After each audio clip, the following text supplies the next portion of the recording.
ఒక సంఖ్య యొక్క 3 రెట్ల నుండి 24ను తీసివేయగా 66 వచ్చిన ఆ సంఖ్య ఎంత?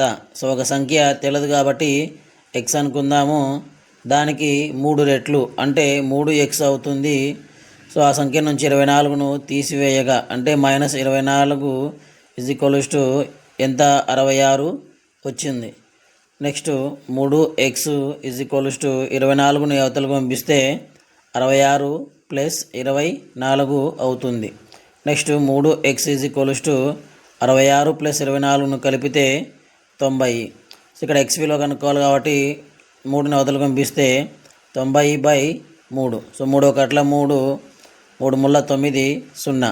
సో x = 30 కాబట్టి ఆ సంఖ్య 30 అవుతుంది. So option 1 is correct. ఒక క్రమ షడ్భుజిలోని ప్రతి అంతర కోణం విలువ ఎంత?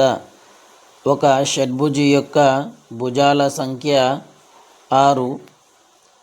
ఒక బహుభుజి యొక్క అంతర కోణాల మొత్తము కనుక్కోవడానికి సూత్రము n-2 × 180 డిగ్రీలు.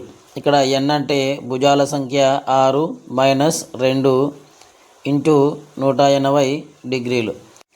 6లో నుంచి 2ను తీసివేస్తే 4 × 180 డిగ్రీలు. సో 18 4 72 పక్కన 0.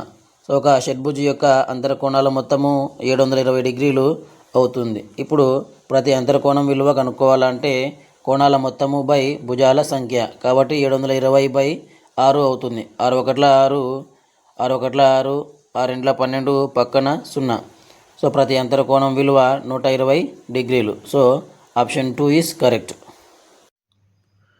12, 16, 24 మరియు 36లచే భాగించినప్పుడు శేషం 5ను ఇచ్చే కనిష్ట సంఖ్య ఎంత? సో ఇప్పుడు వీటన్నిటికీ ఎల్సిఎం కనుక్కోవాలి. సో 12, 16, 24, 36. సో 4తో భాగిస్తే 4 × 12, 4 × 4 16, 4 × 6 24, 4 × 9 36. నెక్స్ట్ 3తో భాగిస్తే 3 × 3 4 పోదు కాబట్టి అలాగే తీసుకుందాం. 3 × 6 3 × 9. నెక్స్ట్ 2తో భాగిస్తే 1 2 × 4 2 × 2 3 అలాగే తీసుకుందాము. వీటన్నిటిని మల్టిప్లై చేస్తే 4 × 3 × 2 × 1 × 2 × 1 × 3.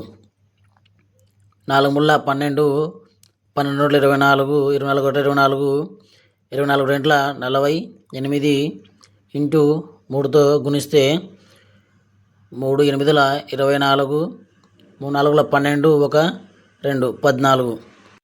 సో వీటన్నిటితో భాగించినప్పుడు శేషం 5 రావాలంటే వచ్చిన నెంబర్కి 5ని కలపాలి కాబట్టి 149 కనిష్ట సంఖ్య అవుతుంది. So option 4 is correct.